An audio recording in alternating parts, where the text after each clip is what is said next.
This is probably going to be one of the most controversial videos I've ever made, but listen till the end because it might change your life. I want to talk about the mark of the beast and the number of his name, 666. So here's your first problem. It isn't 666. It's 666. That makes a big difference. Now what this is the Jewish gematria, and we find examples of this in history. Not only do we find this in Hebrew, we also find it in Greek. We found one in Pompeii which reads, "I love her whose number is 545," and it translates out. In Suetonius's Lives of the 12 Caesars, we find another one. And still yet another in the Christian Sibylline Oracles.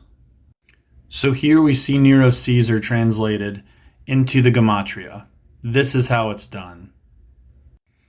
Neron, Caesar, and you can see how each of the characters line up to 666, not 666.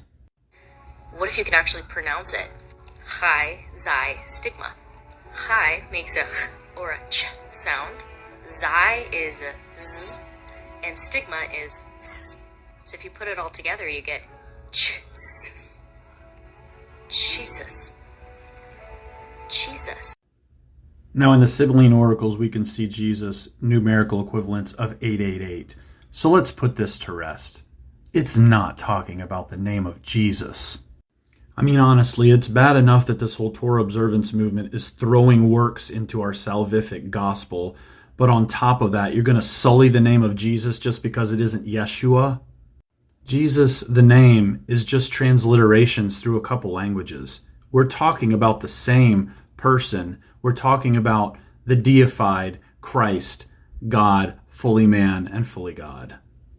Over the past weeks of researching to do podcasts as well as watching debates about Torah observance, it is so immensely dangerous, I didn't even realize how much it was. Normally, eschatology is a secondary issue that doesn't affect salvation, and it can be disagreed upon. But when you take it to this extreme and you twist the words of John like this, you're making it salvific. You're taking your futurist view and the demand for having to have another temple built because your view says sacrifices have to be reinstated. Then because you don't like the name Jesus and it has to be Yeshua, you make Jesus to be Antichrist? Not to mention that word is actually only used in 1st and 2nd John.